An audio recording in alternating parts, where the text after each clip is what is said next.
Ebusana pai so yama wache ama wo akwaba ede aseda ne di kan ede matwe di ampo Nyankopon ono no aboye ho ban ma December bosome ene akoye da etoso enan ma yema ahwefo ne atiefo nyina afihyiapa nkakra ehye afi 2021 yasi bebre ena yafamu ensoso muja edi emu afurusane atechema egusu da bodwe mu enti yekoya nim ye de aseda sonko na de matwe di ampo Nyankopon se waboye ho ban ma afi akọ aba abeto yen ye pa yen se na kakra aka ye nimu no Nyankopon otwedi ampon no ankasa e de yebetwa na afei ye de ani ehu 2022 asida to so mienu me de mawo wankasa wo hwe me na wutie me already so anapai se wo do afidie no ode ato Adom TV na afei so wutie yen e wo asempa 94.7 FM meeting at the Chief Jay Force and Medase say what kind of home and a pay ye did Nnawotwe Yi ye di free studios ha 355 Fanofa Street Kokomlimli and Crying ye di jumedi ye de brewo on behalf of my producer director Welbeck Kofi Ampedu and the rest of the team ye da say emwachen esanso emma wakwaba ebiem Nnawotwe niema bebre e na akoso Nnawotwe etwemu ye share ne akoso parliament after the 2022 budget ene ho ensemo a ayeho megidi se ni nyina no eye wanim asem dada achese nyina no yenim deda enso na ye hwe ni mu se emahebejafo no wo mo sanso every weekend no eba adwada brada wo mbepie emahebejafie ho no mu a enka entiase betumi aye adwuma ema afei ruling and the final verdict the Speaker of Parliament Honorable Aban Bagben wadi tuja ansana wobetu kwan akọ amanone meche Dubai no na ke de no eye adwuma enso the first deputy speaker ebetena mu Honorable Joe Wines betena mu no odane no ema yebeka ya ebenada no ekoye ho ukwada no kra de na akoye bibia ewo ho but anapay pese ye hwe the current parliament structure no se ne tie no a NDC 4137 MPP 4137 and an independent member of parliament also I imagine say one MPP for and a beye adwuma enti say ye hwemu a na somewhere somehow hang parliament na sense say anema ekono ye twe adwene kwa kire kakra 6 January and san ye be swear the 8th parliament for in on the 7th of January no the course so na etwamfoni ekire enso so endei the eguso aye hunu no ebenya nsunsanso bi ewo Ghana ye kabi mamin kabi amembo no mu ana because parliament aye kan wasemi ho no wo mo hyemra aye parliament and a wo mo hyemra they say the current structure this an etie no ntime ho ase no ase eya ginsemu aso MPP enei wo mo ya majority wo mo benya sa pepa no and ya broni friend no engagement a consensus building say ya transene atoto adwen omo betimi anya sa akoma no na omo de pushi government agenda and abind the policies no omo de pushi ana so NDC for no so hu say say na tie in the 7th parliament no say enti say biu enti enya dia the eyes have it the eyes have it there be enya dwuma biu now the noes also have some voice and numbers enti ni akoso nia MP okotwe akonya ene adwasafo I say onwa enye wonwa and afei the posturing of deputy speaker of parliament and the substantive speaker of parliament on both sides no ni nyina no anapay ye besim konya na afei ye agimre na ya hwe eno danchen a enura ena senia afibia ye didi no Farmers Day ye de ehye so na enura na ye the 37th edition of Farmers Day me gina we so na mabo akuafo ene apufu nyina abaso in fact enyamo a enka sebe yen sent to me enkoya no na enura dwumadi ne mpempen so ankasa no ye de hye so ewo Adisada College hono mampani ekokasa ministers of agric and fisheries wo nyina no wo ta na kire ekowie no na Alhaji Mashood Mohammed 44 years in Fiaduana 9 pe na so ya brantia kama wono ena the overall national best farmer wono no odi nkunim na futu a wode ma mabunu na manije ho say nei wo ya babunu a koso na hwese wani beje ubenya dobi ede amakuayo eno ne betimi abo no oman no etimi akona nim ye beka afie twemu owura Solomon Kwajokusi ena odi nkunim anei Alhaji Mashood Mohammed so abedi na de na nura ye hunufoni ne niamaniema bi abasobode ahodo a ye de ma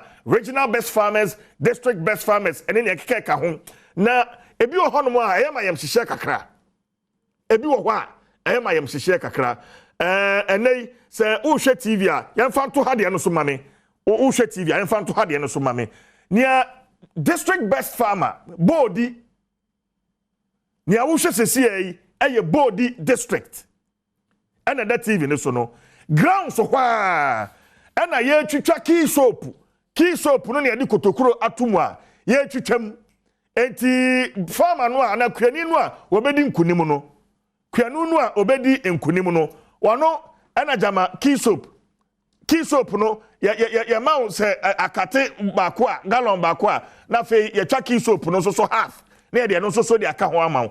Is this the best result for another reward for farmers? Yeah, abaswodi ebetim dia ma omo ani. Best Greater Accra Regional Minister Kofi Ampadu say owe no so a. Are we a serious country? Are we a serious country?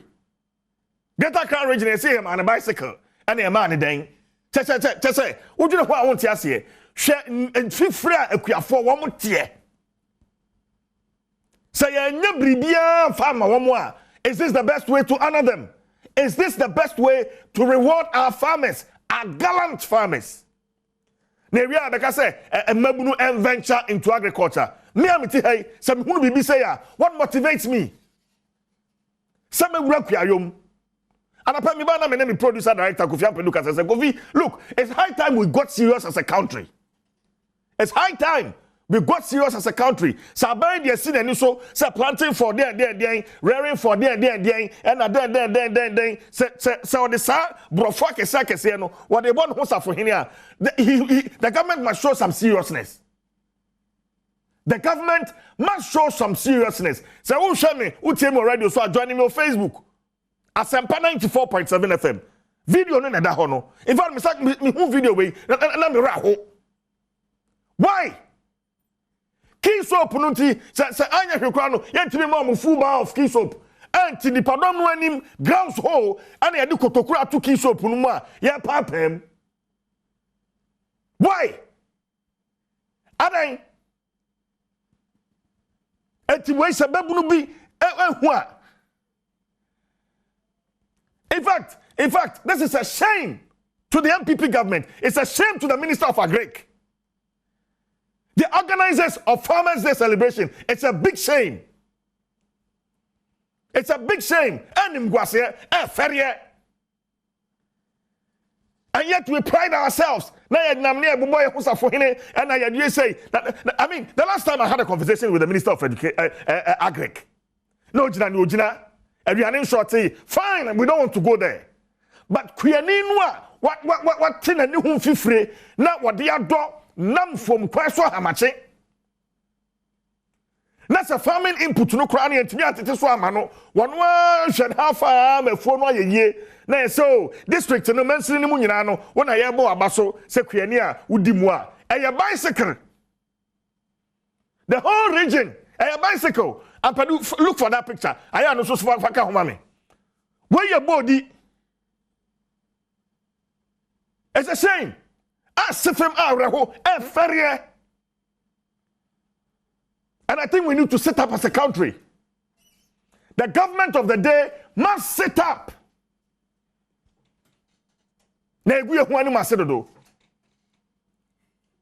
Any the best regional best farmer. Any that's no. Then we must as well forget about this whole Farmers' Day thing. Because membra fi mu ni nyina na mbegina ho na fei na yemfa key soap half bar.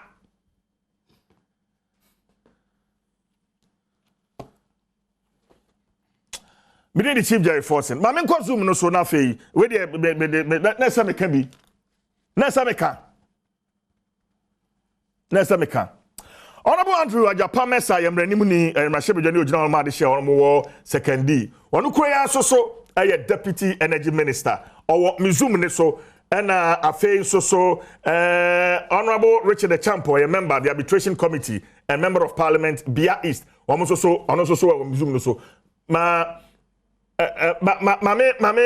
emma wo makwaba Honorable Champo otemenka Meton kamenya CJ me bato bibia aboko de Kame Adom na so yegusun kakra Bigidi say what say some fire on Farmers Day. So we can be kakra mpo asane abane akoso parliament na wadaroma. CJ mama na se na me cha wa hwefo nyina. Me say asam ne kan na waka no. Because no some of us no yes you hu some pictures in it. Any video e greater akra de waka ye man bicycle. That is a rehearsal. I wrote the whole district best farmer. Who command the bus? The bus can or the back of all the man the bus from school and now say a hen or deco. Until a motivating the panel. Say, oh, yeah, on you, Juma, not what trouble be. Because said, okay, yeah, draw you to know into agriculture. I say creating some environment you to know. Not a tenant entice some say they will also venture into agriculture. But you need and I bandit my form of Juma. And no mean I put no more school if you bring I office a Juma yet. And I for school. Not say it's there. Honestly, to me the Juma and the Juma flashes. Abba, the young one dip on a day on which me who scab it to be their dog. And nobody intend to piggy fish farming other day and all that. And if I will be winning very near a boa basso. Now said I can board DDA. I could have free among class say Abba a program. I said, you could have 4 to 5 hours. Some that protocol. Now, Quacobona Basso as a key suppose I show me, you know. Like you saw one bar and Casacrana boy, say. But me, I cry, say I was a coach, you know, that come up here. And now, man, be a cry now, beer. But minister, Greek minister, and Ancasa, Aqua Central Regional.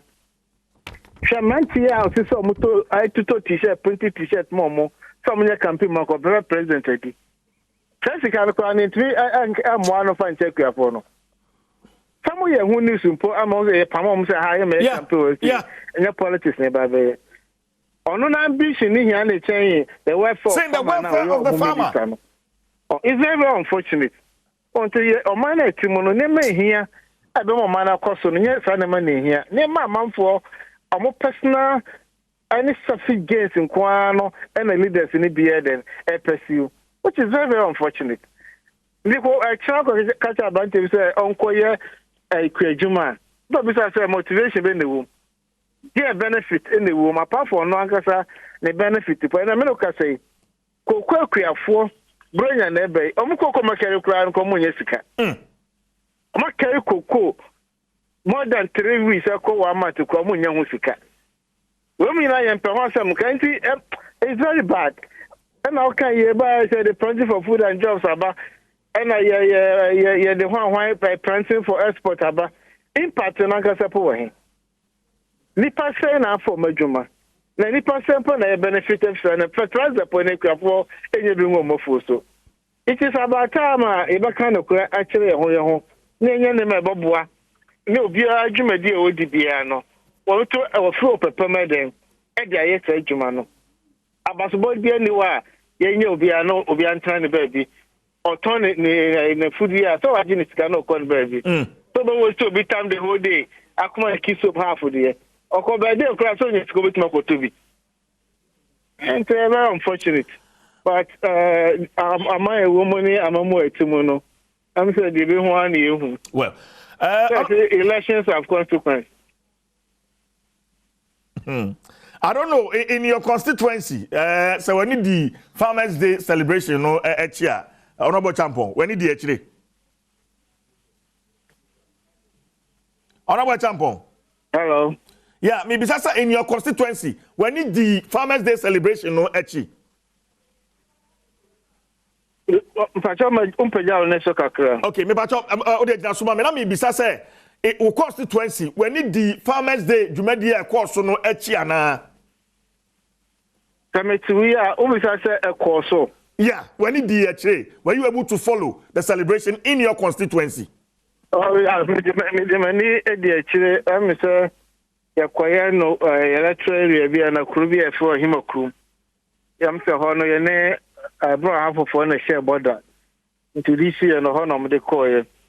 But so far so good. The movie reporter menya say bibia eboko ayasumji. And I'm a assembly member for the area. I don't know when you district best farmer. It's a negative report to be a influence for here. Okay. All right. Mame ko honorable Andrew Ejapamesa. So honorable Etmenka. Honorable Ejapamesa. Hello, honorable. Me bacho on mute. One machine on mute. On mute. Oh, sorry.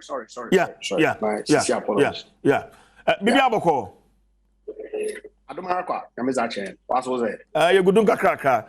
And actually, you share parliament na wakodo ho, but another Farmers Day. Mintumu hunde.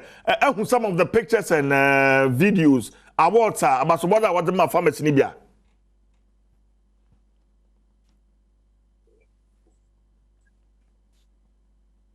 Honorable Japamesa Etmenka.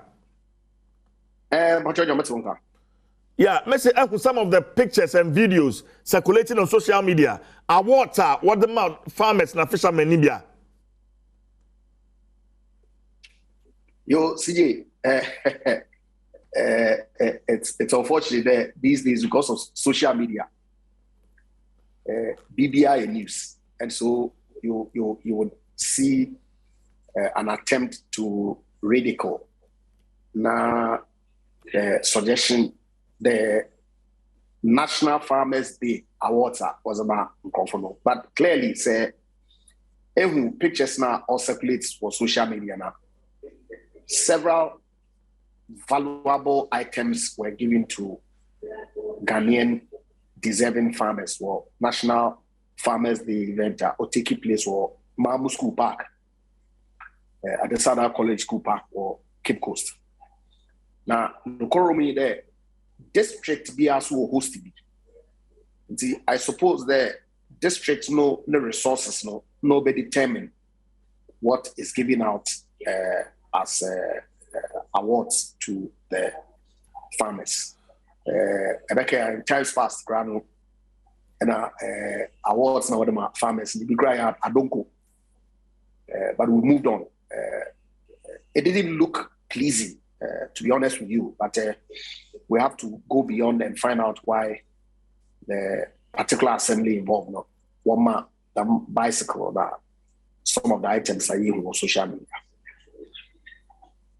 Okay, because for instance, Bodi. Okay, don't let me drag this issue. Now, the champion. So you are a member of the arbitration committee. So far. Juma na akoso Wednesday, Tuesday that display in Parliament. Wednesday be as we speak between majority and minority over the 2022 budget. Say approve and also say reject and komodiena ekosen honorable champion Misha say also. Hello. Yeah, otemen honorable champion. Good. Let me be say so far after Tuesday workout Wednesday yatwetwe nkonya ne ade no enkitahudie between minority and majority no ekosen our parliament CJ the mechanic nama koyi especially also now Tuesday the MICC parliament no you know was atwayi e kwan bi so and yeso implement na ho amasane ma no Parliament of Ghana, you know, 7 January 2021. Let me see, Ghana for I'm fine saying. We don't want a repeat of that. If you don't know before that they were and now no Tuesday day so in Canada be ASC. The CIA engagement I didn't come over every you did roadmap out to talk. Come say, but yeah, Tanya man, a bit more avoid the crowd. A Parliament of Ghana. Though member be between me any disagreement, we between me Shato and all that. But they say that they talk come up and such a member be no in case disagreement and move from all seat. So we'll call the other side. I don't want to buy let the other people know some of some more back. And they crash in them ever no. Speaker, I'm a ruling being your law is very clear. We come by a substantive motion to challenge the ruling of Mr. Speaker. Though there are technicalities over there because Speaker now only in general or not about admitting motion. And it's all about admitting no fear and football. But no chance ever resorting to violence or any other considered as untoward. Because they are not careful of the image of Parliament, you know.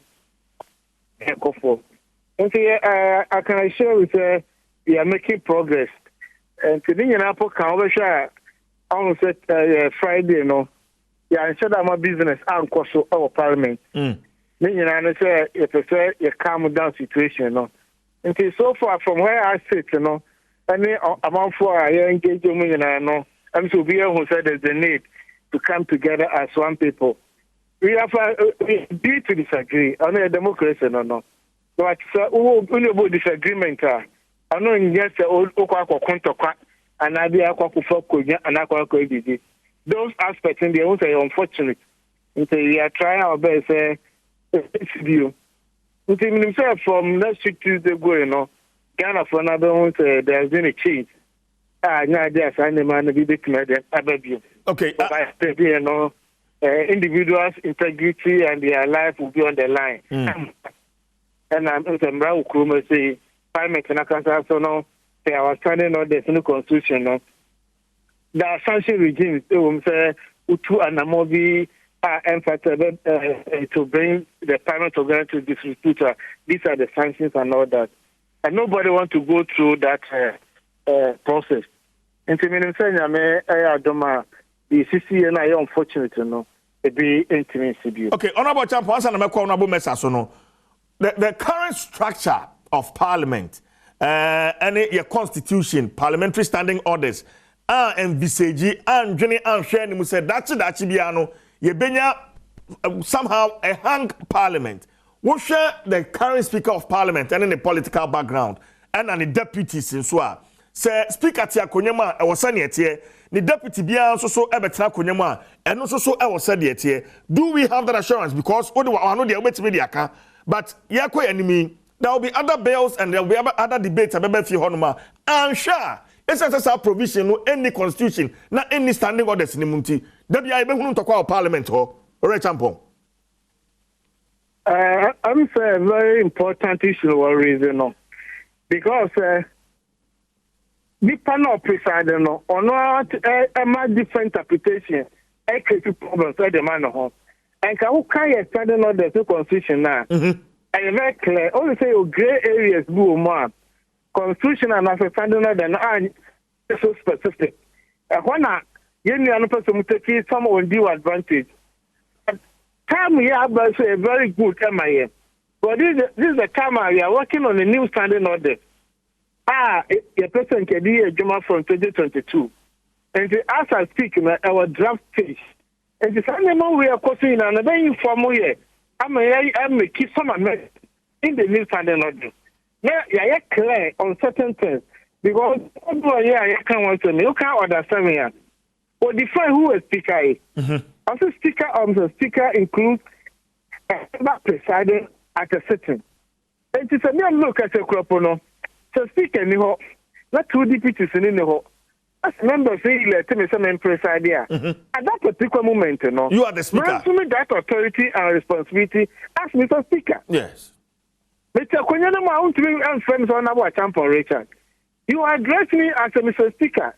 Me rule and the out on a fan. I just have a challenge through emotion.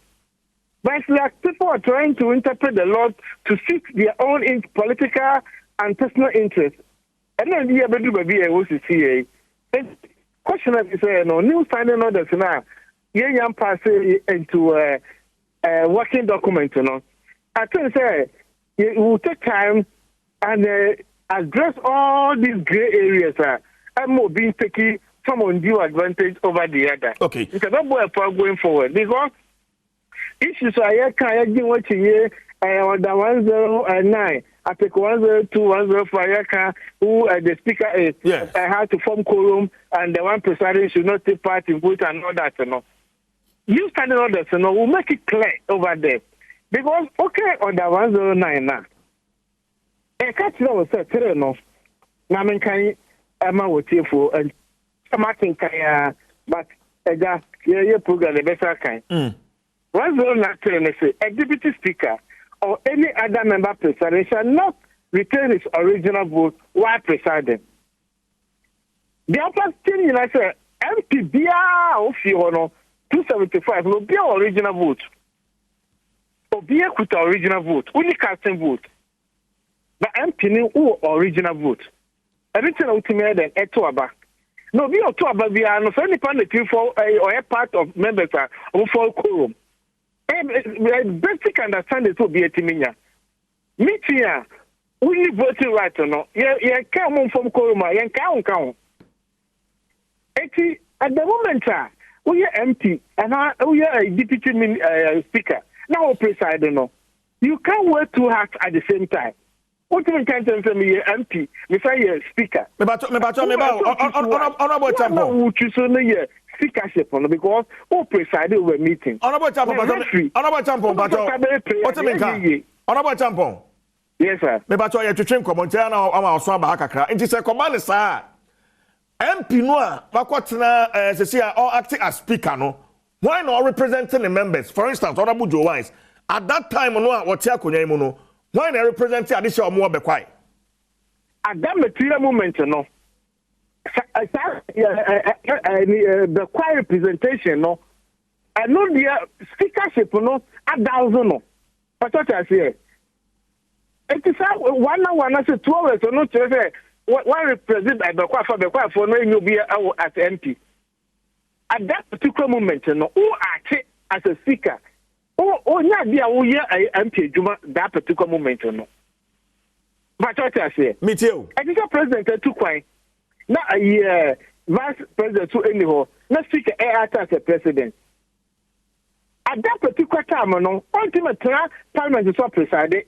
I don't think that or I take or money deputy and the year speaker. No, I as a president. That's how it is done. At the moment, a speaker as a president, you know, most of us presided our household, unpresided, because that particular moment, no speaker is one or I think as a president, ask anybody or follow any time speaker at 2 kilometers. At the moment, who was doing such a position, no, what about what to say? And also a temporary arrangement, and not permanent. Like I said, the quiet for when a better president, or the argument, no. And it's just a temporary transition in a way. I actually want a day or two.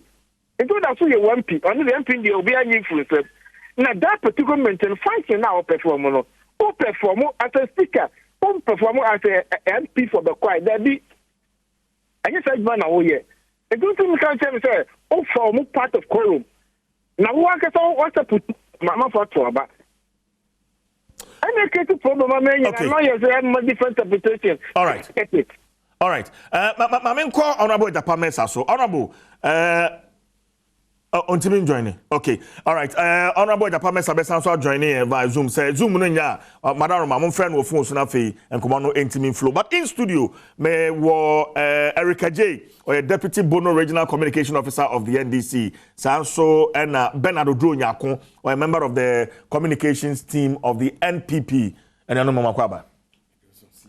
Ibi aboko. The nyamiase. And no pema yam rantie papa rantie no. Rantie no aba. We don't hear no full about that. Why they see them for that? Mecha We say something they in see no. Mecha my senior brother Honorable Richard Achampon. Bia East for Mecha Omunina. Na CJ Farmers Day, no, it's a compulsory. Say can was say a banche baby. I didn't know this, sir. Because say I catch you mu yi there. So man your crank you. Nanka o de ki soap no crank twitwa ne dan mu na wrap ho na nye fe. Ana me boa. Kese obu honorable Edapamers are joining on phone. Into my yanni na Yembra studio. Honorable Edapamers akwa baby. Now you are joining us on phone, but your colleague Honorable Richard the Champon mentioned some gray areas in the standing orders. I don't know good to say. Omo eye ho adwuma. Me pacho. But what menka? Yeah. Good.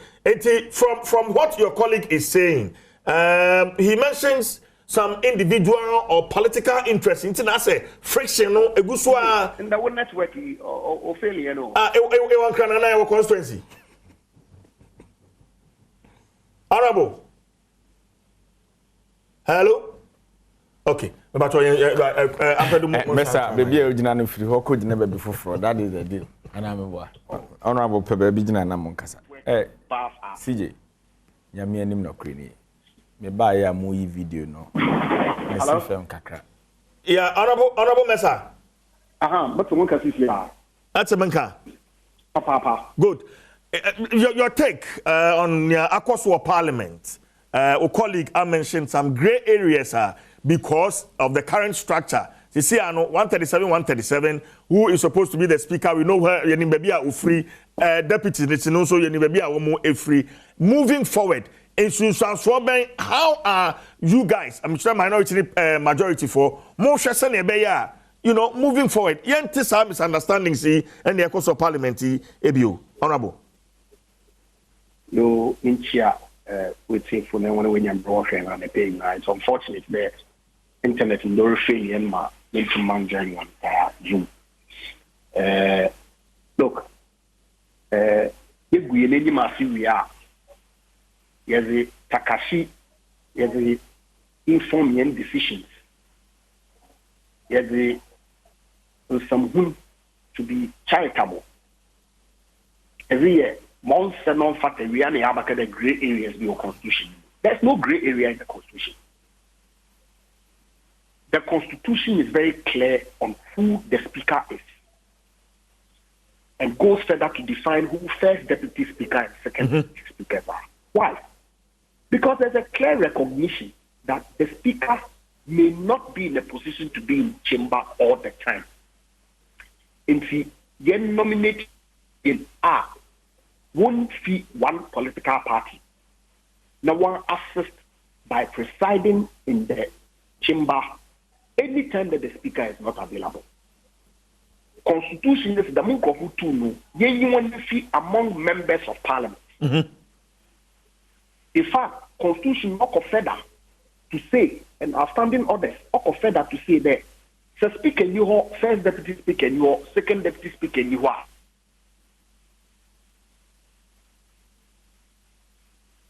Parliament to preside.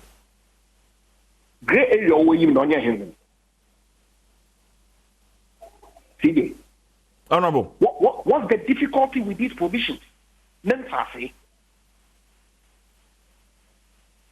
What happened in Parliament on Tuesday was disgraceful. It was shameful. The people who instigated it ought to bow their heads in shame and apologize to the good people of this country for such misconduct. Moya Momomponi elected representatives in the democratic system are what's not the hallowed chamber of parliament are what to the revolution has come to stay. Like, are we serious? Revolution. Really? It's as if we don't even appreciate the import of the kinds of words that we use. Wednesday morning, I send a message to one of our sister stations, and apart where one newspaper review or playback. I said I'm ashamed to be associated with this conduct unbecoming of people who are representatives of Ghanaians in the hallowed chamber of parliament. It makes you wonder how grown men cannot agree to disagree, how we cannot be decorous in our conduct on the floor of Parliament. At all, if you disagree with the position that the first deputy speaker has taken, there are rules, there are processes that you can go through to challenge it. When the majority disagreed with the speaker's position on Friday, we didn't pick up arms. We walked out of the chamber. Of course, there was noise, which is fine. Heckling is allowed. But to the extent of attempting to attack the speaker, pulling the speaker's chair, there's no gray area. But honorable Japames and Padomebao, we call it Kotu order 1093. Wo ye lawyer ni mepe unchiremu on that standing order. A deputy speaker or any other member presiding shall not retain his original vote while presiding. But, first deputy speaker, hold on. First deputy speaker did he vote?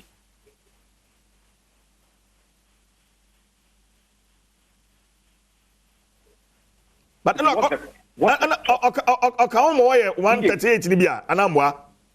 Thank you very much. Because he was a member present. Read Article 104. It's clearly distinguishable from this Order 109. Article 104. And for good reason. Okay, CJ. Echo Article 2913. Echo Article 82. Or indicate certain numbers of MPs who must be present for a decision to be taken. But Wadaroma, we read Article 2911 and 3. Also, a bill to amend here 2911, 3. Where Parliament approves the bill, it may only be presented to the President for his assent. If it was approved at the second and third readings of it in Parliament by the vote of at least 2/3 of all members of Parliament. All members of Parliament. This is in respect of amendment of unentrenched clauses in the Constitution. Echo Article 82, vote of censure. Of the Parliament may, by a resolution supported by the vote of not less than 2/3 of all members of Parliament, pass a vote of censure on a Minister of State. Echo the removal of a speaker, 2/3 of all members. Go to Article 104. Except as otherwise provided in this Constitution, such as under Article 82, 2913, and other such provisions in the Constitution. Matters in Parliament shall be determined by the vote of the majority of members present and voting, with at least half of all the members of Parliament present. Okay. Is this Greek? No, but remember, let me Article 104 ni bill. Except as otherwise provided in this Constitution, matters in Parliament shall be determined by the vote of the majority of members present and voting, with at least half of all the members of Parliament present. Yes. What does this mean? A provisioning is a safeguard against 100 people going to sit in the chamber and taking a decision, out of which a majority can carry. And so the Constitution says that the Parliament will take a decision there, or were there at least half of all MPs were present.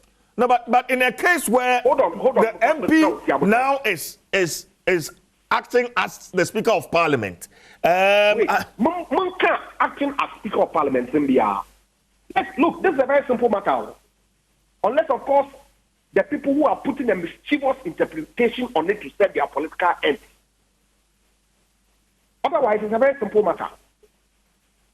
Parliament provisioning doesn't apply to Speaker and First Deputy Speaker or Second Deputy Speaker.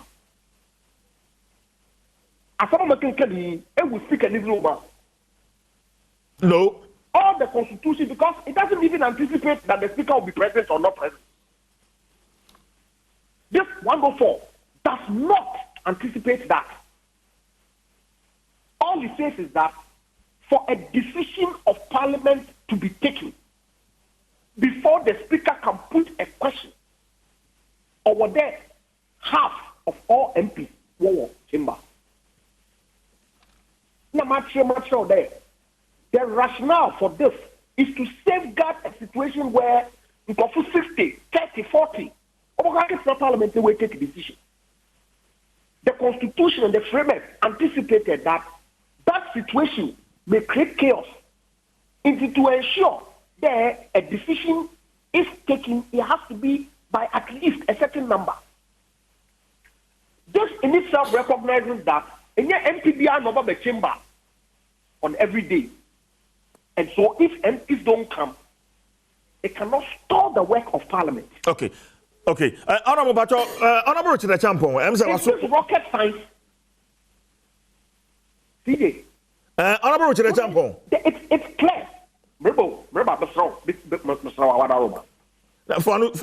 Honorable Mesa. So, if you have 138 members present in the chamber, that the speaker is not available, who presides?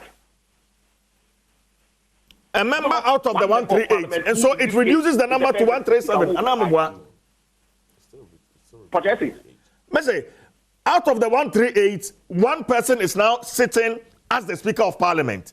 So then that makes that leaves 137 members. Anamwa. No. That leaves 138 members in the chamber with one presiding. Bear in mind that the vote, even 80 people out of the half of the 138, when they decide, that matter passes. Because all the constitution requires is that, saying a half of members present, majority of that half are what Waba can decide. Okay. Honorable Mesa Bacho Jina Sumame, Honorable Achampo Oteninka. Honorable Richard Achampo. Okay. Yeah, Luso Honorable Richard Achampo. Say auditu and him say or nam kwanswa or ko a yebi enti nyado bitimi atwetwe nkomo akwachi Eric Ajewa Eric will do justice to the issues. Bernardo Donya Konso so ewa. But Eric, Honorable Japamesa, final words nothing. We're expecting to have both of you on the phone, but o colleague no only honti. Final words ninja okwan. Yeah. Unlike on Friday when the speaker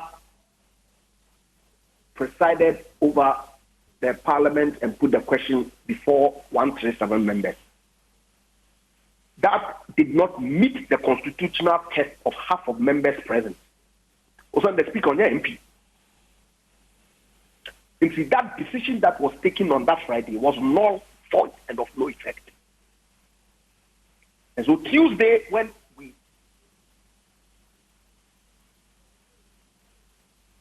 Mesa. The decision to set aside that illegality of the Friday was legitimate, was valid. The questions that were subsequently put for determination, which was carried by the majority of members present, was legitimate. The budget has been duly approved and would be implemented accordingly.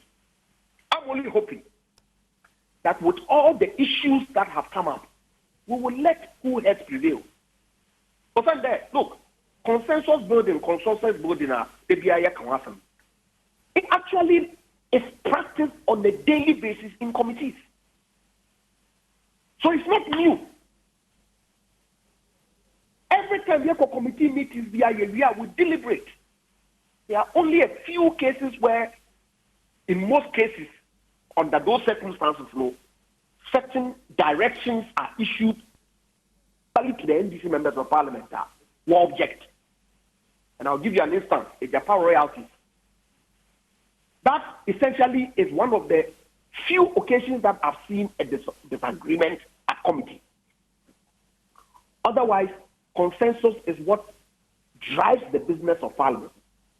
Into one man, you have them spirit, you have call into all right detailed assessment of the estimate and pass the appropriations before we write. All right, So but that's it. Government business. But I say, Honorable Andrew Ejapa Mensah, Deputy Energy Minister, Member of Parliament, Second D constituency, and I know Atreche and Komono, Adom TV, Asempa 94.7 FM. Now, Chujumedi and Iguswa, Yede, Bromidi, the Chief Jerry Forson.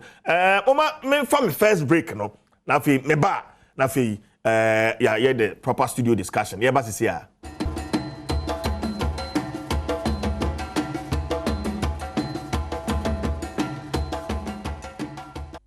Tenka Sempa 94.7 FM. Now to Jumedi NIS Sinkonya Yede Ebron within the Chief Jerry Force Atwetwe Nkomono via Zoom studio na fei telephone so de Yaba studio. My guest Erica J, Deputy Bono Regional Communication Officer NDC and Bernardo Dronyako, member of the MPP National Communication Team on also so Ewa. Eric one am chance free so na me ka mesa de na as a mayor kwafo nyina ye che omomo ya de me ma me ekue ni me a ekua na de ahwe mu bi mu abesi ne enti edu da sa ya na ehu behia se ye bebo mabaso na sa kotokuro na na omodi twitwa ki soap no na e wo sempanimfo e wo patamu hu se nkwada ehwe de omoye. Well, we learn a lot of things and the social media, you know. It is all kotokuro now the key soap to bedroom near the chicha. Then I'll catch them kalakra. And something of this nature, no pono. Oh, be ya.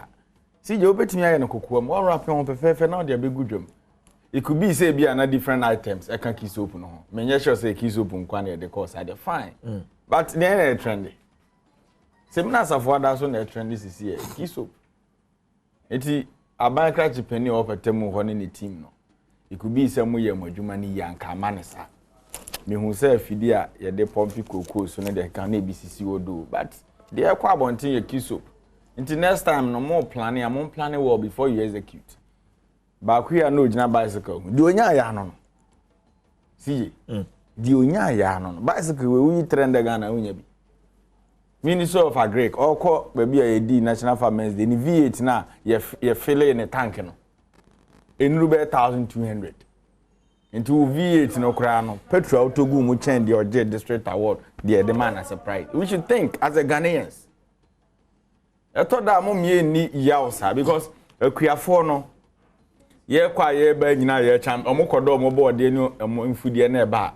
Na Greek minister and I'm touchline no je hon fans aduane abu aduane boyfo me no kodwam so ayini okokan no wedi umpo ase na yidi kodwam we have no problem with that but ade ba ko a MPP for year ha me say ade ye more nationalistic no ya mo fa partisan politics and for no who rekoto planting for food and job craft fertilizer went me anhweso ni nyina ida na enra ya hyehyɛ wo watade so pe president adi na kroma once a man for problem pa obi aka no ho nya president obi the problem no oh yes but the ministry obi aka no ho you see meba the ministry no the anti America say say ya ma assignment as a sector minister who won fear nine say wa ban bebe na wie mebo your focus should be at the ministry ba omia o vice president Wajuma ne se vice Juma na hoye. And now we na no moye campaign for next election. What crop of people are we dealing with?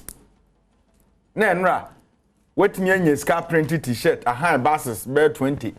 E de loadu nkofo agum se yen hye wo atade se wonya president obedi.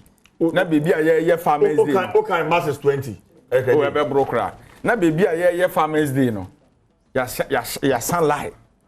His excellency so ono so ba incoming president. What sort of leaders are we dealing with? Why? And today now mo print mass and team B for na no mudi na chi omo shi jamano. Na aduane o mbedi ne that day. Ne value enye higher than the man bicycle na e dey ayi abo animu. Yeah, they should stop it. Mo yes sir, mo ma de nya akọ because for now. Mo se mebunu yam fe ho nhye kuayo. Yeah. Na cocoa farmer betumi atwa be 14 kilometers. about district capital so best celebration or buy one man bicycle. What sign the pressure crab to know? And a prague abai. Oh man, be not the pin cook one hiding. I thought that you can say. Ben. Yeah, my main fa akonya iso na minchia farmers enrane one moda. Onum no mufidi Ghana nyina ama ebi so tra akwama no ne mayenye sika kakra do boye ye ho bra. One my idea so wonim ni ho a sebe ka Ghana me sure senka ye nyina ye wu. Na ohwe nrade fefe a Ghana nyina ye de boy nuanom abaso no.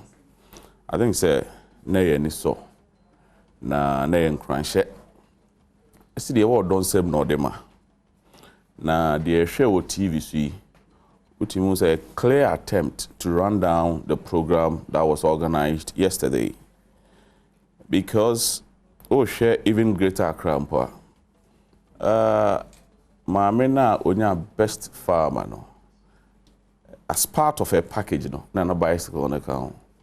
On man polytank. You don't expect her to carry polytank and come and stand there. They ain't trying to picture. A guitar car region. Yeah. Obano, yes, shades is here. Fridges count. Even more. Yeah, what do you mean? Most of them in your fridges and a lot of items. And I'm even surprised, say, Accra Metropolitan Assembly should communicate to come and dispute whatever is going on social media. And that's just by the way, but unum say CC Ghana no obia person make airwaves obia person ka say oh asumesi na otime report BB face na honorable Kennedy Japan can say social media na ewo ho no there are a lot of benefits that we can get from that than say the essay and yema no what you say Ghana de ewoni o kakra ye suatra na ye de say ye ho menya sure say is it body and body DA? Menya sure say key soup and district chief executive needing call for one because say yen twetwam na yen farmer ye farmers say ka don kwa dia nka akuafo betimi ato key soup dada da nya yen farmers dey so onum dware me sure say so musi won niema enye key soup nkwa put on the dware there are better soups out there that they use what you say and we a clear attempt to just run down the program that was organized. Enti ye to asre Ghana for say omo yenya odo na ye mfa ma ya hu kakra mpanyimfo be nya ye de be ma ye ye se de wo don sem no de ma na me ni Erica G ye ka say honorable Akoto ne V8 or the call central region crowd full egum 100,000 plus no etimi na obia so person the president of course no boy about Dr. Mahmoud Baumia we share mu nyame ekuta Dr. Mahmoud Baumia ene akomapa ene adwene da ne tirem no I can tell you for a fact say so wo kaso bia so nya obedi president Dr. Mahmoud Baumia e de ne gina ho near the NDC candidate bia na ho mene DC for body okay wa be ka nsa wo ahoma no so ma mene no entwetwe enkomo honorable Ignatius Akwesi Amankwa honorable Timenka What am I doing, Kappa? Bibi abokode. Yankopon da Roma. Okay, una oye DC confirm mayen. Ye hunu video a ye twitwa key soap. E wo Farmers Day celebration one say e dey ama farmers. E mu no kra ne say DC. Yes sir. Dum TV no na tie me wa ha mesel. Yo, me damasi bebre, me no ma dum for. Anope mi anso kra ma hu bi. Nampa so de ye hu ho no nyesa na program no eti. Akoba ye ni say ye che bibia award ye che abobo ya che fridges, TVs, motorized sprayers, a lot of me ba this ultimate kan. But the tonka. Aha. Establish my answer. Video no e no kra ye twitwa key soap mu adwumadie no ase. Establish my answer. Yes, e no kra. Okay. Na no kra nyina and say. Me ba Much chairman farmers. Yeah, a group of farmers be a manfa exhibit ama. Na omo kremu say, omo so ye youth a omo so wo info. Na farmer bia oba ho bia nya sekan. Farmer oba ho bia nya key soap. Enti kakra na me so omo so do so bro ayi samando so. Enti omo sana omo fa eno Enyema womu. That is all. Do shakra. Okay. Me just a few people. They were claiming said they are just youth. Okay. That is the case. Yes, sir. In principle, esi wo body etutwa kiso puticha ma farmers. Enti enye se bia ya boy esrem na ye ka do bia yenim. Me say establish that we no answer na. Answer na fi ama akwanya na fi wo chirembo ha wo de amayen. Oh, this is who TV nim. Oh, me that was it. Sadia no ekosu obodi. Thank you. But enye farmers award. Na farmers day. Nyina no gu ho no. We ya few bars a kaya. Yes, boys a youth na no mo say mo ye farmers. Na so man fa exhibit ama no. Yen chen fa mo. Ni nyina no. Enye say ye che dia ma farmers as award. There be enye sa na de no te. The first prize nya abobo ya be motorized machines, fridges, TVs, pumping machines. Are there very relevant to farming na? And why ye che bibia wo honum kama. Ma farmers na ni je. Ye ma every farmer oba ho a cutlass. Farmer bia odi anyema ba ye say ye duane e ma cutlass mo so monyi na mo fanya adwuma. Na kakra bia ba youth we ba no kita kokko mienu miensa. Me so me farmer. Cocoa 2-3 pots. Me see a farmer. This is what is chama? This is let's establish this, please. Much chama mebunu wa monye farmers ana much chama farmers a wo man fa exhibit amba. Minya e wo field ho no before say be hu say we ye farmer no na or the exhibit aba on na be recognized as a farmer. Na bibia sa akwanya bi ete sa na ye adwuma no obi so ba say me so kra me ye farmer na mo ye me den. They were just a group of people mo ye youth a me na me ka say mo ye san farmer mo no mo so mo ni so na nso mo nkra next time mo ba mo so fa exhibit mra no mo so me kire na ye ncho mo ade say de ye no de bia no. This year that say me say bo di nya kuro kakraka bia wonnim farmers a wo mo ho ene mo nya farmers enti minua both the district and your crew. No, I mean, I know, but your district, obi a farmer, yen ni mun say district programmer. Obi a film ya baby to me ba. Na minua, so wo share ade na course wo ho na. Samra na ye no ho no nya award o. Ye wo award this ba ye obi an prize wo ho no. Ye wo platform this ba ye obi a de to ne nema so man no. Na niema kakra ake egboezi amobaye chief bianso ye farmers so mumbaye na so take this na monko ye dwumade na mombra this bata utie me enya award this bata utie me me ti over me ja okwan mo akọ no me say program mo ye no mo draw program lineup ye wie we ye bompa ye wie a we ba begunsa we ba be yesei we ba be yesei enti sama fa nhemu say mabunu amom so baba say mo so maye yeso mo maye bibi no mo ba ye saaki mo betwitwa ki sopia mo ma enye dom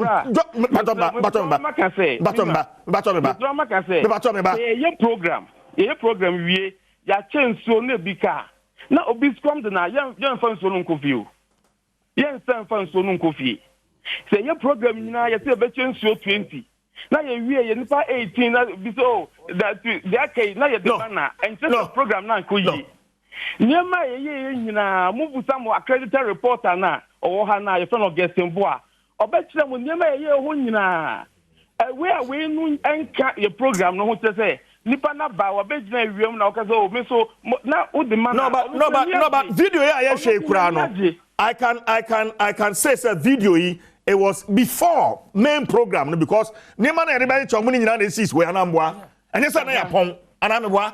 And it was before the program, yes. How can you look great? And I'm to check his open in the minute.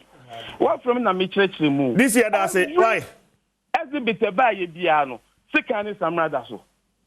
And we knew there's exhibit that were there. Then we knew all those people were the items in our buy. So we knew what was going on until we look also. And you price here.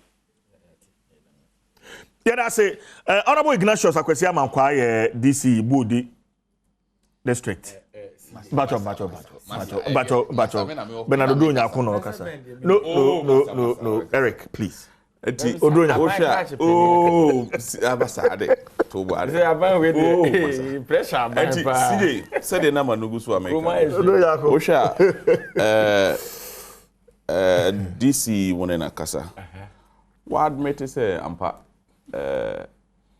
omuchuchwa kisopu yo na AF4 mrantewo a wono so de koku mienu ebisu kutabe wan kan de bada mege call sisi ani aka na ebi mkutabe Eric.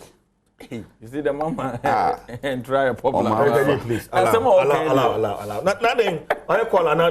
Yetia wa yako. No, na unim kwa fa so yako. Enti ono so wontimi fa na ni hwe wo mkwa. Na ebi nso aka. Tina say so twitwa na de mom no de aka. But he also admitted say when Kiso Punichu China, it was before. Yes, it was before the program. Yeah. It was before the program. But when we say, oh, so de sa ba kuminu na ba. Abeche say DC. Yes, so to say or yet preparation dey go am one. Say you are dey the way so because you who say nipa bi about 12 and you be more no ma dey. Until the be kan ni oh, when so one the what dey buy no. Say oh, DC me so me akuani, me so me we no. Oh, and of Fred in pay for say e be cast soap no bi about 8. Until mun twetwam ye wia.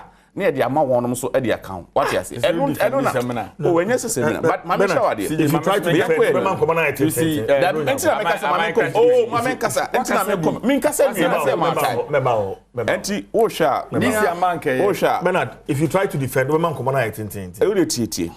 Enti Osha, yeah wo haje bi wo Farmers Day no. Yes. Haje bi wo banda e friend Haja Fauzia. I mean not banda. Yeah. Okay. Odo eyipa bayre ono sunya award ni bi wow what you say wow oti enkra ha bade bia o ha o ye adwuma ono sunya bi into these are some of the things that and that's fantastic. I can tell you say enye Kiso ni ade na but when the just a mere year a chede a or chair one in Eric to go down okay now you host one secret you movie on yeah cannot do Kroma esi. Kiso pan ya di kutokura to so. What could be that? When the magic nkwa. Na that be don ma shi twitwa na. Kiso bi yesu say ye twitwa de sekan ketwa. Ni twitwa na ma me eni kutokuru na da so. Let's make progress. Yenimre. Meba aban crash penny. Fine. Now per se oh my a lot of interpretation. But we be ogufu ye no kra. Earlier he said say omo cheche nyema ne wie no e no mo hu se mabunu bi aba enti ne ka ye no e na wo san de ponche ne se na se nyema so ne enche na egu ho o say oh yes so which is what so they presume say nyema na omo de aba ne so ni pani so nya no na ebe discuss for the day enti DC tena ho na hwe TV ne bi eno ano no okay enti back to parliament and then the echo so me that's on the issue of parliament you know Minu ya no MPP for Minu ya Mesa. He's a lawyer. And Okom Rashe Bedrefia, both sides, you were running for Omo NDC, Omo MPP. Na ADR, Kakrana mission of faculty. ADR, ya kwanya, I'm say out of court, no. Ya fasu CC, Nipan Tem, said the Beya. Mubenyetri mu pofine alternative dispute resolution said ye be ya ye betimi afaso aye bibia ye nyina obi abeyo okay na kakra mission na faculty no say drew say ye bargaining ye wo baby ye free obi soft bargaining e wo ho and ye wo hard bargaining and ye wo tit for tat na de keka ho so I'm telling them say with a hard bargaining approach in my fan. Because the old bargaining, what is supreme in it near the interest, not the position I'll be taking. And if you go to parliament now, you will NDC for 137, you will MPP 137, and I will cornerstone, Sana my friend. We are MPP for Sana and who ya Pamon no assign by. So in parliament, you know, a pipe. So this is not a time where ade ekoso a okofa sa hard bargaining approach na ode anya we akọ. You have to be reasonable enough. So in antisa kaneno, because there was a time in the 7th Parliament, near 106, they were around 159 or so or 160. And no, I did open down Sakra, Michael Chris in a name. Young few. And now, there's a speaker coming from the opposition side. The said speaker, yeah, can answer me. Yeah, to the swaba and I don't know. You name drama course for Parliament, my boy. To the extent, see in your ballot, a whole deputy minister, Carlos Ahenkra, then, or first term, deputy minister for trade. Emma no for ballot paper, meaning say no career, so I any day. So circumstances surrounding even Babin speakership, Hokrano. A chest a more attitude now was some sister, Musian be different. And I'm a boy. Look at what happened that day. Enti Babin no, or no the offer more buyer no. Oba no be catch Ghana for so no the oba be adwuma in the interest of all Ghanaians. Obeka ya ye to abawie ya some of us me expectation is say MPs ne be nyema bi mu a nyema bi ankoye. We came out publicly. We gave it to them most of them. After that as a party we sat, we are reconciling. We are moving forward. Then I can want someone there e dey could do constitutional interpretation. Na me mesa or a lawyer me dey me lawyer there. But the same constitution no far CJ or constitution be article 102 na me hade. Oko 102 so all kind of oyi ho ni jai or say or the mamen free 101 I mean kind or say 101 presiding in parliament 101 the speaker shall preside in parliament at all sittings and in his absence a deputy speaker shall preside. 102 quorum in parliament. A quorum of parliament apart from the person presiding shall be 1/3 of all the members of parliament. Good. So it is clear and say, if you're a member of parliament, now presided that day as a speaker, you are not counted as MP. That one should be the fact. Obieni.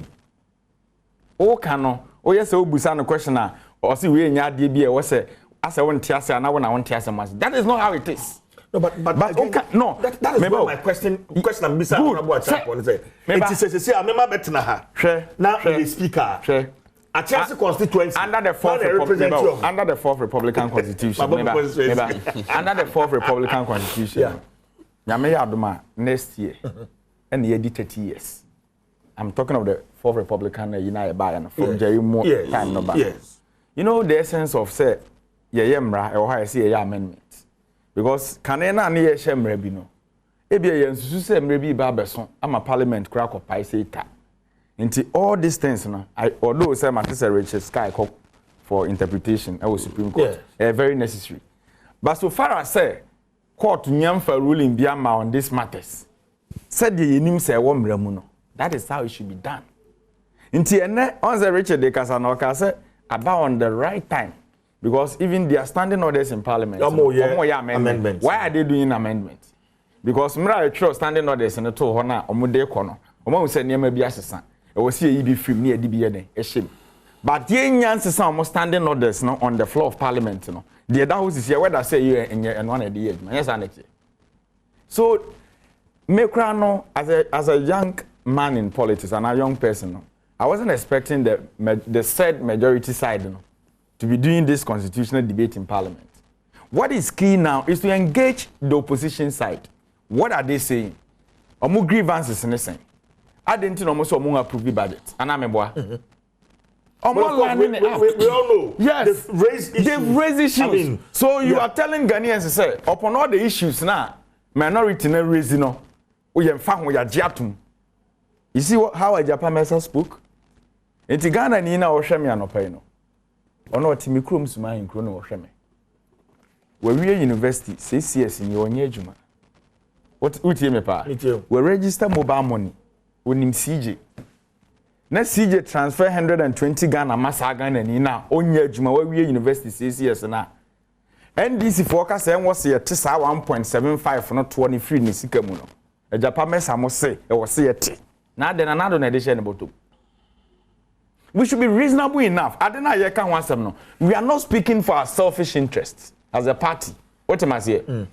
yeti kromu hai mo okore mu ma ebisa party card then e ko say register sem okọ na okọ register o sem na Ghana card national ID national ID yeah nipa na use mobile money no enye Ghana for NDC for nko so we should be reasonable enough CJ sika nya wo na opema mi we no wasem ne ye ka no some multimedia tua o ka bosome ye tua o ka o bank na e bia mobile money I mean no ba me nim say be ye bank sika na ye tua CJ e wo bank no ye ti CJ VAT ye anti VAT uru kwesi on tua won tax we tua CJ ko yi sika no 1000 Ghana de to ni mobile money wallet say bosome aso e wo say me send me na number 300 me mama na be ma 300 me de 500 ko ma me mama no sika na watua VAT na wakoyi abeto account mu a wo send no almost because to say wo sen send sika akofie na electronic transaction no yes ya to emu 1.7%. See, does this make sense? If we see baby anyway be see though. Okay. And maybe so we can get into the issue. Another issue, yes, another issue. I'm straight. Yeah. It's another issue.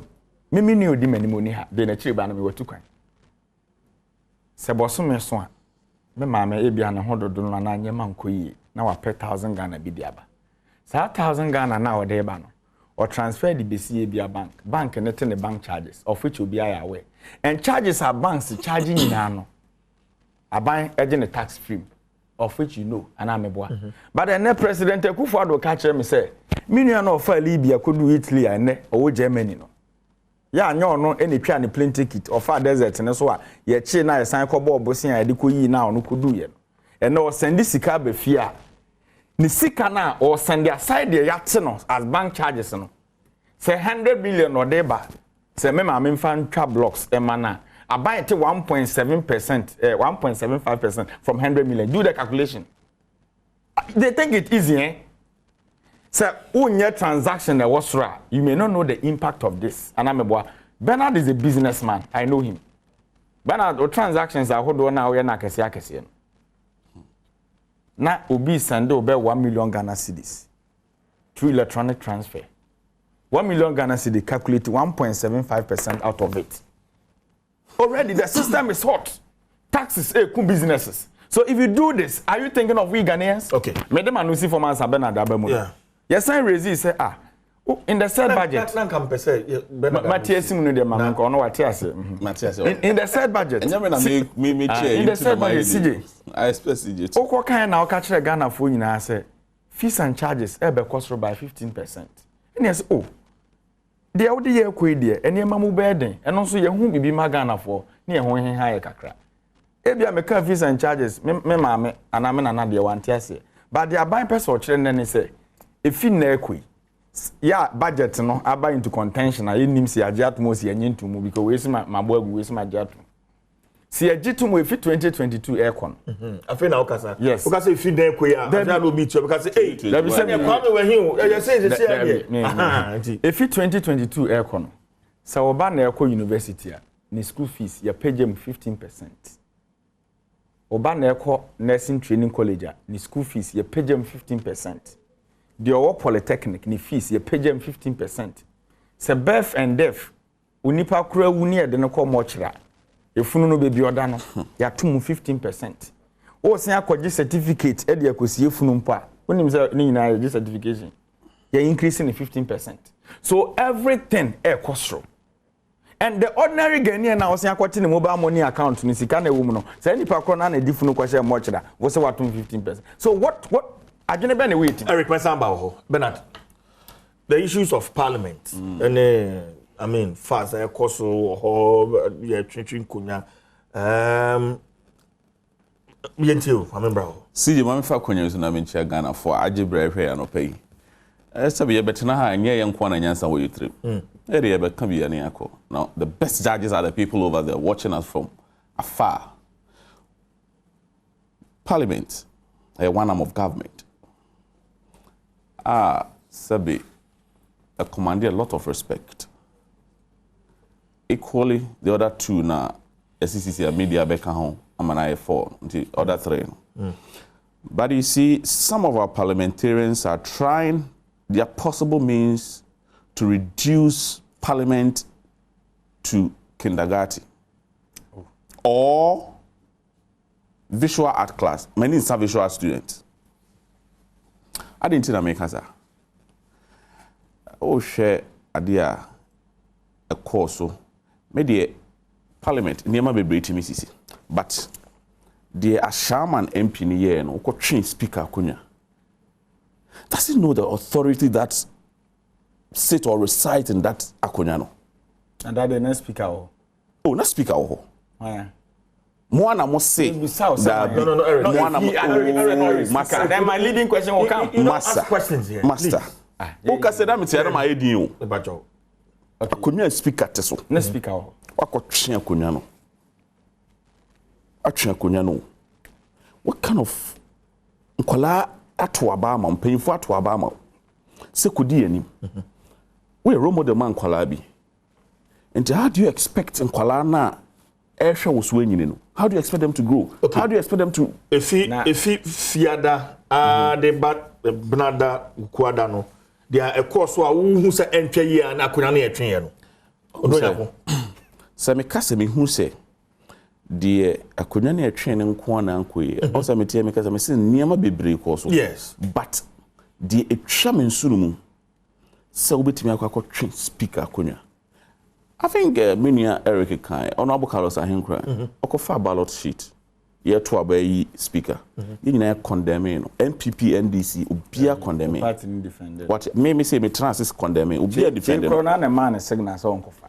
What you say? Condemning outright. And chere say, the oye no oyade. Na ye nua panyini Ashama MP. Na sabiu, wa wo panyini akunya oteso.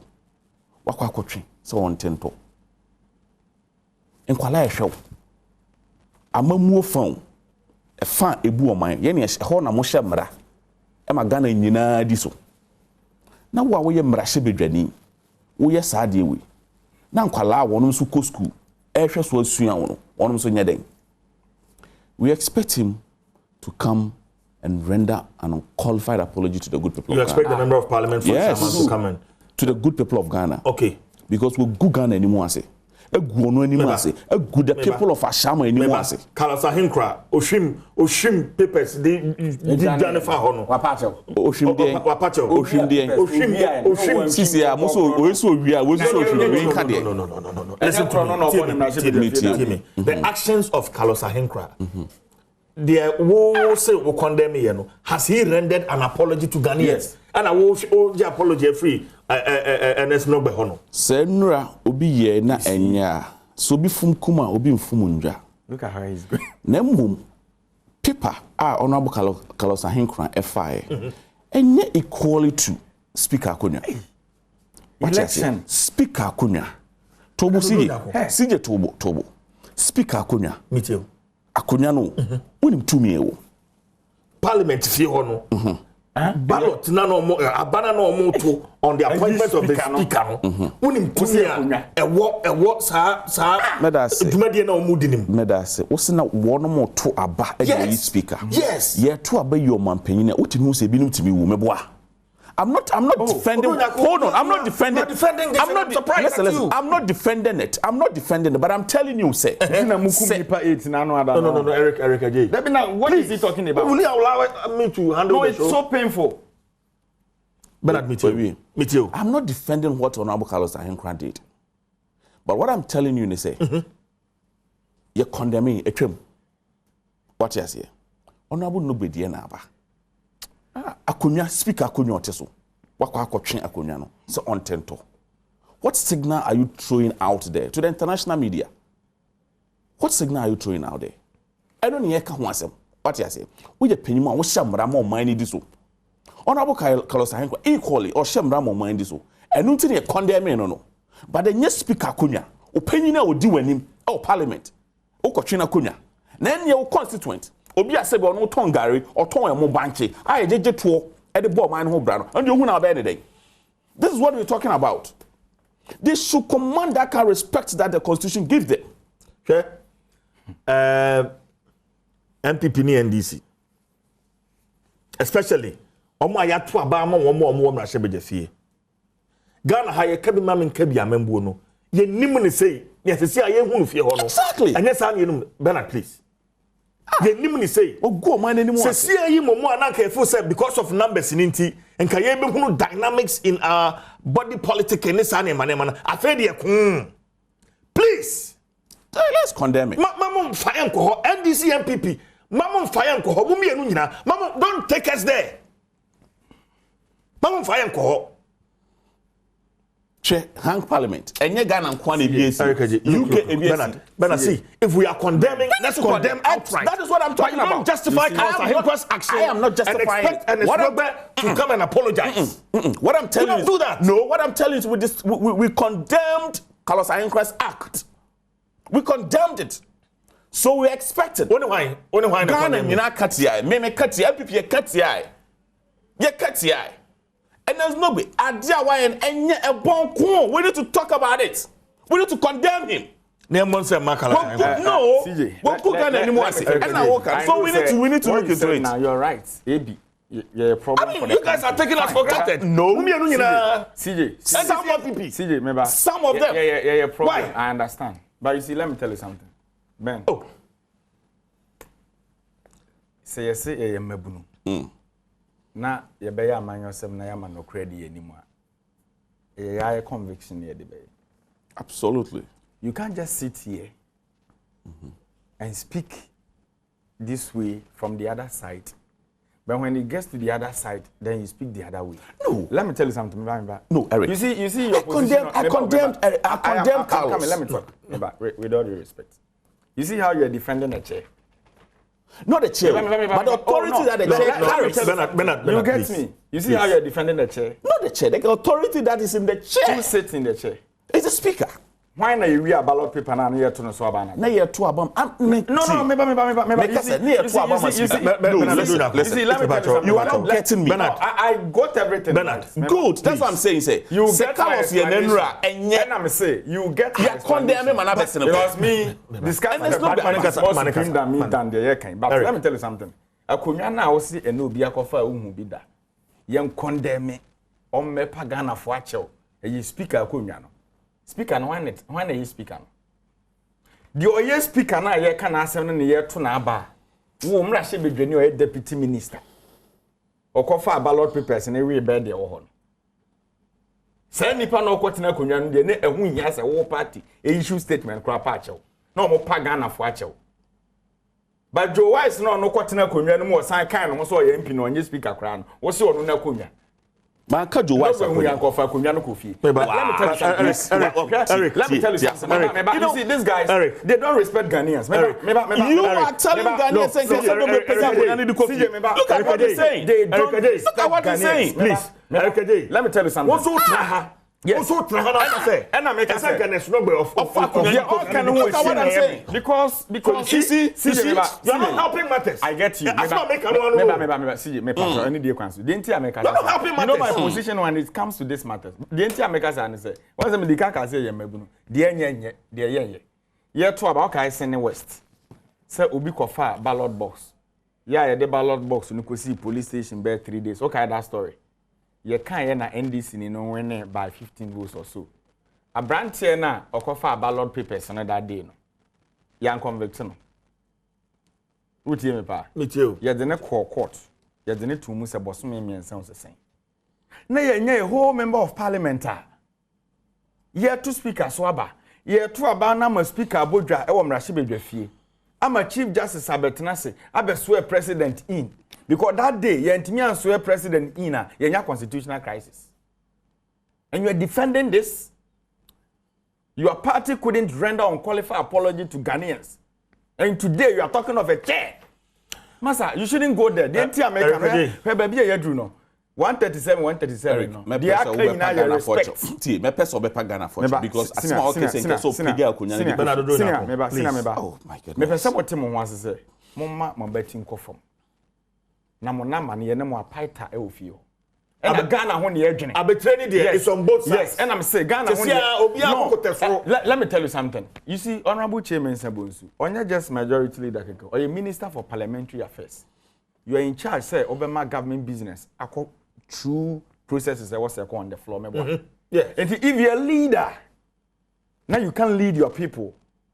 Now look at the scenario in the parliament that day. First time MP, me and Madam for PK. And the Timika say MP and leader this so. Abba. Who born dog? Say yeah, what school no?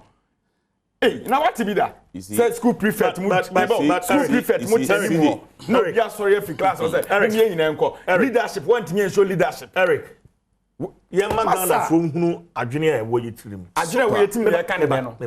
The cost way, and yet maybe so, and yet. So, any young soon, so can mammy can be baby a shembrano. And see, I want us to be very frank with this question I'm posing.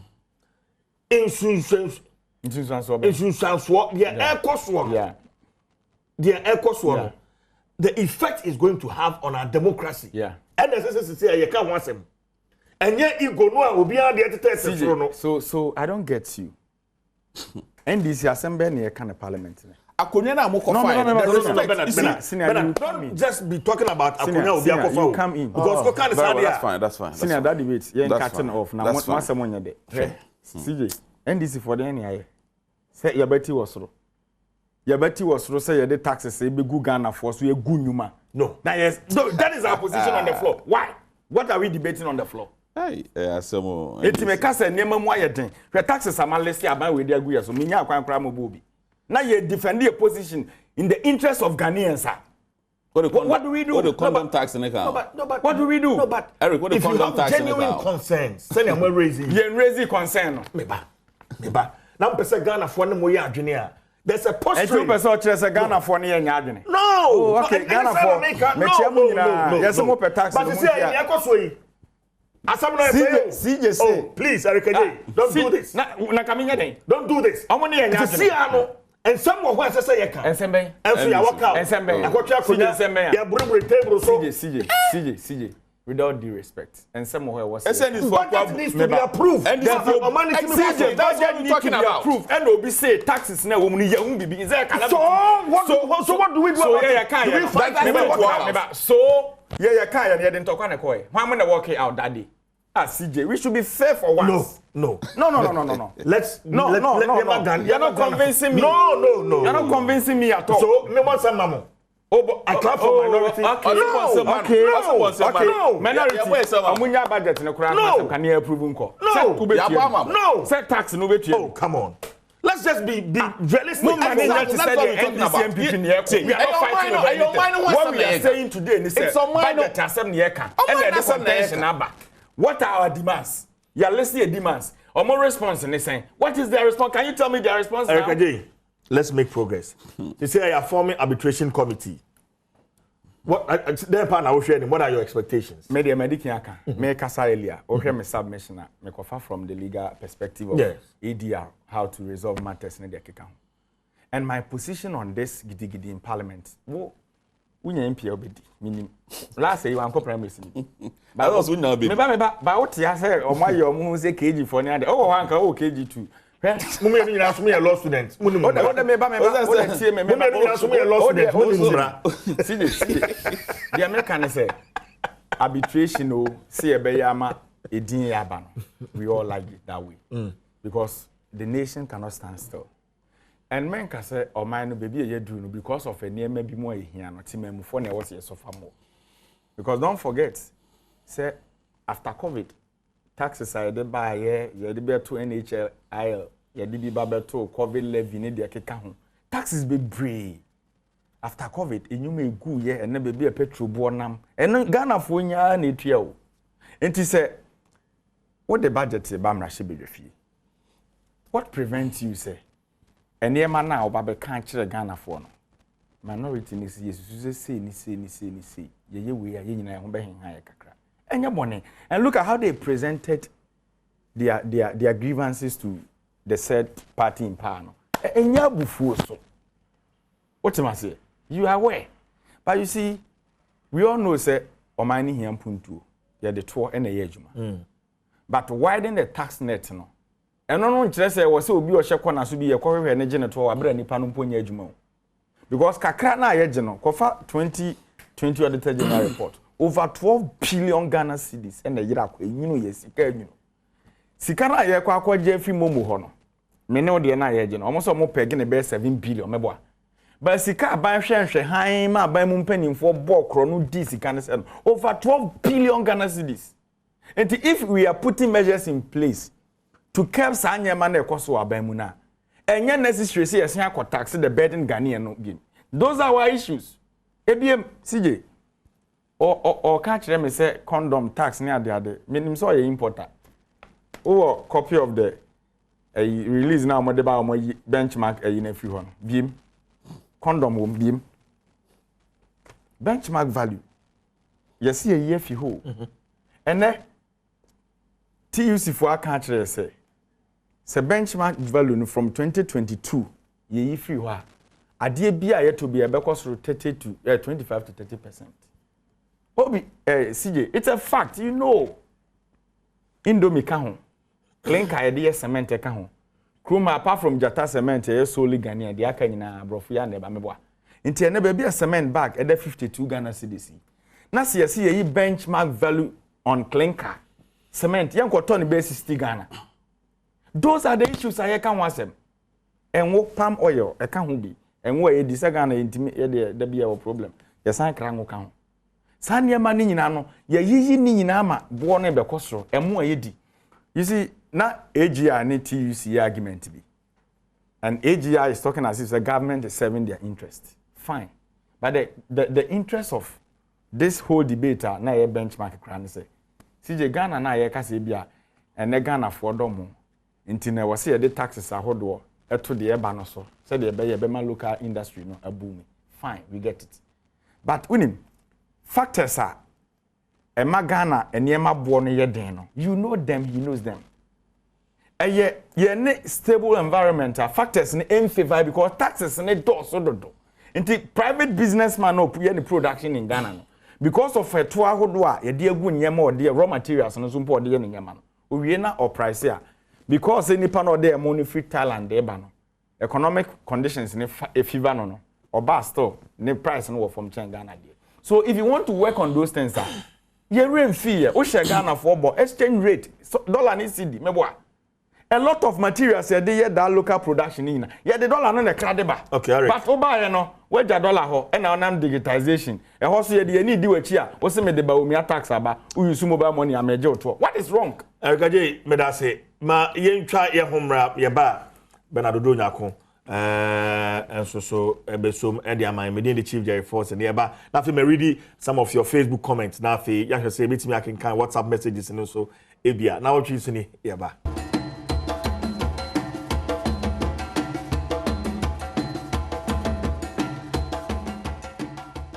Yamakwa babio Adom TV asempa 94.7 FM channel so Nnawotwe Yi de egu so ayede bro ye sore pe tactical board ye de no so ye de betwa so Bernard mama mra wo ho me bisa question nsunsanso an ye koso parliament e benya e wo ye kabi mama kabi amembu the presidents esa e twade ato ho because this is just the 8th parliament and we've tasted a hang parliament ye ko enemy. How do we deal with such issues? Ben. I said na sorry, me ni kase Eric kase say na me so me parliament akwampa say me nya kwai so no se nka mo KG2. But o hwa parliament, a hang parliament no. Enye Ghana nko a na ya experience bi. I think India experience bi 1996. I stand to be corrected. Yeah. I think UK was London so I experienced it, I think 2 or 3 times. What you see. But the anti-sad drama here, of course, fine. Parliament, you can get it smooth every day. There will be some kind of hitches, but I mean, a normal. And we did yet to trust the union penny for and say, Ghana, one more journey. We should put Ghana first. That I know. Ghana is bigger than Obia political party or Dom. Oh, sure. First, and they bob, or one more about parliament. I think GH means, Madame Fremont Paré, Gladys Asma the late, and who said there's some respect there, or Modin a command, although they are no longer there, but it commands some respect. And we expect that to be. I'm not saying that our parliamentarians do not command respect. They do, but on me and Shemokena, not from an air corner. Sa kunya training paper re ne table so bobone kind of words be a fatano. best Roma say, or mananya adjubro. Ebiemo sha budgety, and ya pass it. Ebe yejuma. Oh, Parliament a pass it, then Casa MPP a pass it. Parliament, Ajiatum, Eba be yejuma 2022. Echo. Taxes no Majiatum. Oh, Minia. Parliament Ajiatum, no, Maninkasa. Ajiatum. Eba be yejuma 2022. Echo. Na oh sha aban no ene telcos no e won sam kan bia won guso omo e ka no nkakra parliament a budget na e buy no e de ba ma oman no timamfo no na tim na ma be ye oman no yesu ne e ba betua eto no enti oh sha aban bia nso sabi on pretty business bia disika bre no eto any grant nkakra ama for the oman for the bread ye no and as oman bia no na ye de bo oman no ho bra e very necessary say betua tax very necessary say oman bia timamuni bia betua to eto ye na ye de bo oman na mum so obi betua to na ye hu na eto no so mfa so eno na ye asem mi ni kase no twina baomia nkofa to obi amfa ma Ghana hanum say eye to a ye de ma Ghana nyina na atena se ne age atom se okay ye free say ye tua eto se a ebeboa what you say minia o mine say aban ne say oh ne MP ni ho ne MP ho wo so MP ho ene ntina ye yi obi abako so mo MP for na Nigeria budget no tobo me ka say MP for na for ya tane ba omi amo na tena se ene ye say wonum de koye no de koye no ye MP Ghana for ya de atom ye nyintu minia ma me ka say ubi abekasa what you say Bernard kasa ene ti ato ehu hia ene ye develop your mind you need to develop. He ka wa package here your 5 minutes. He ka wa package here anymore. Who to akọ he ka wa package me ko try picture there to social media. V8 no, but 2022. Let me tell you something. Let me tell you something. And here to trust on my say me ho to me a. Dey na ho to no so. Yet to granted. Eric. Me the V8 tell by say dey all can. Na dey na ho to no. Eric again. Why na be kama no? Yet to trust Ghana for say. Sabi abana massa oba be beto kokuma. And I don't know if Ghana for boss say, may ba abe protect the public peace. May ba abe share on mine. They were real. May real person. President. Oh, yeah. May ba abe share on mine mukina. Said the beya in Numa bebo mine. And I don't kind ampa idea no wa ma infili Numa aba on mine mu. And then tama ye ba near unemployed graduate association. And I don't know. You want to tell me what you call na waguna. Ya ba be ye fi ho. CJ. Ah ye guso e kakra. Ena wabuku na o se wona wana ye amamu enye bum eye nkakran na mo meso de meto to ahye aban ne se enye se bi MPP ni enti be ka se oman ni mu aye de to say milk and honey. That is not what we are saying. Ye kasa ya branyame aban no hwe akwan a se bi eto wono mo wotu ato no ya na ye yusu kwan no ekwan na tutu enwuma ababulu ni hia enwuma wa ya ade oguso a oye ni enim so obehia to no nti ye beto ase Ghana for say ye kaka teku sempo a ye be contribute no eno na aban ne de ba bebu oman no bi ne etia sa aban no timamufo auditor general report say omadi aban na disika enye nne enye nnura enye ochena na ye be kasa aban payifo disika under John Dramani Mahama amamuo no wonum disika it doesn't mean say ade what you say nti ye beto ase mu ye tuato na na dodan ko kufa o develop your mind na ye koso ayeye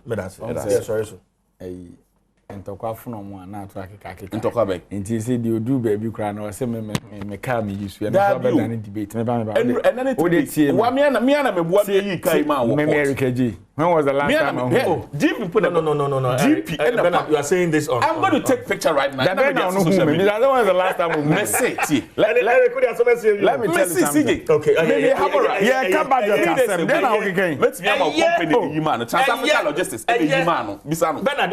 Let me tell you something. Trans-African Logistics you man. Yeah, come budget. My power agency di. Hey, MVP. Bisano. So when mu yedin a what me inka report V8 e dia ba me yi am what you need to come. CJ. Atiasi. Me te hey. Me Eric J. Me Bernardo Dro. CJ. Oye wajuma. Aside politics, me so minim dia me survive. What am I saying? Also oye wajuma. Yes. The kakra science you student never into the granted. Eric J. wa crave V8 crab granted. And granted. It's a fact. The thing is there. Abane to man. Fantastic. Buy the Toma. But truck driver now no pay. Olo do afia masamanya ba circle. And until they cast truck driver honestly one ocean abiding to be near Quino. Said the driver no who better work can be. And ye pon ye ni SCC. Na ye news editor ora Kwesi Ajiman. Ni be madafam. Enti ene if we happy you go time na chi. Kwesi opamo. Yeah, editor Kwesi Ajiman, yeah. Everybody we are ma edafam. Ora Emmanuel Ochre. Enti ye de ni SCC. Na yakwa akopɛ no krabre kama nti ebesere se ebusafo nyina emra. He's one of the great guys on multimedia. Omumra mejan ye yekosie ni wi a na fe asa betena se wo Senate office forecourt hwa e wo SCC on Senate 49 wo SCC no abetena ho no mo na fe ye de ayi no e de ahyehyɛ so nti ebese se obi a mra last okay ye ni opinion na Erica J deputy ene ye me nua bi birthday na menchia no me nua boache ene ye ne birthday so share no pay me man happy birthday what you do my happy birthday why na na do ne ba wo mi ase omonye sitie kakra kruma ye she ene ye jitu ene de ye jitu da bi tobo ebi o kasasa fit ebi ye nji tutie me ba to mame 1 minute no ye jitu obeba wo so ye jitu so oman ni mo ayeten obeba wo so oh ye jitu ye kase Ghana it is a heaven and asa man no ye jitu so oman ni mo ayede eno nti na na do danko akufo ade Dr. Mahmoud ba wo mia ye se ye de ye ba ni aba be developing Ghana nti ne ye je eto tefa kakra ne de develop oman no enye se ye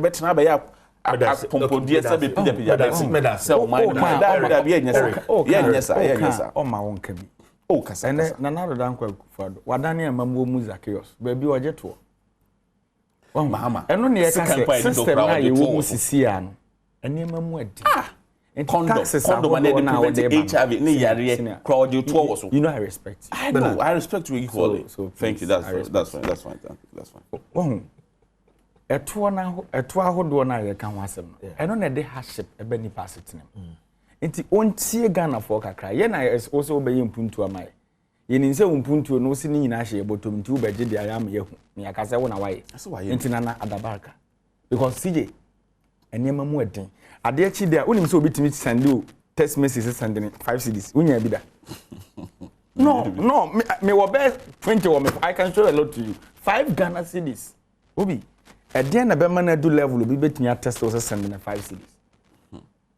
otimase meanwhile me baby amete wa akra me ba krom na me foka akra me ba more than 5 CDs meaning say nyama mu eden until this is the time one it was a taxes na ye ka no ye man ba form ne ye ho henhan ye kakra enti ora kufuado onya wiemu hyen na wo henhan me da say Erica J ye deputy bono regional communication officer NDC obeka ye ho sa so na Bernardo Nyako member of the national communication team of the NPP ma minchia me channel manager Pakwesi Akom PK good morning to you producer director Welbeck Kofi Ampedu Priscilla, my camera, sound, MCR, lighting. Will be we need the chief Jerry Forsen, am free.